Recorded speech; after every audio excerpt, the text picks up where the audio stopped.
Klubi basketbollit Vllaznimi ka ndërtuar një skuadër të jetë konkurruese për sezonin e ri 2026-2027, duke ndryshuar plotësisht strukturën me një trajner kampion, 3 amerikan cilësor dhe 5 përforcime të forta vendore. Në krye të skuadrës është trajneri Alek Jonchevski me përvojë të gjatë në basketbollin evropian dhe në drejtimin e përfaqësuese së Maqedonisë së Veriut. Në parket Kuqezin do të mbështeten fillimisht tek 3 amerikanët. Vance Jackson, alo qendër 2.06 metra, vjen me përvojë nga NBA League dhe pritet të jetë një nga lojtarët kryesor në tabel. DJ Davis, fundor 1.85 metra, njihet për gjuajtjet nga distanca dhe vjen pas një sezoni të suksesshëm në Gjeorgji.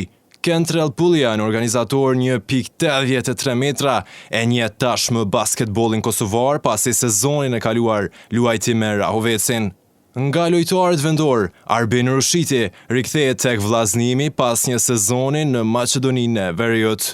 Meriton Ismaili, alo dhe reprezentuesi i Kosovës A, sjell përvojë nga Prishtina, Peja dhe Bashkimi. Fatlind Shoshaj, organizator, vjen me përvojë nga Peja ku edhe kishte fituar titullin kampion të Kosovës si Gal Prishtina dhe Belgjika.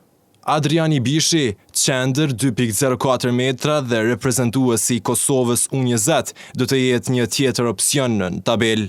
Ndërsa Adhurim Aliaj, fundor, vjen pas një sezoni të suksesshëm me Dritën ku shpall kampion i ligës së parë. Vllaznimi ka prezantuar edhe fanellat e reja, me dizajn modern dhe identitetin tradicional kuqezi, me skuadër të riformuar dhe ambicie të reja. Vllaznimi është gati për sezonin 2026-2027.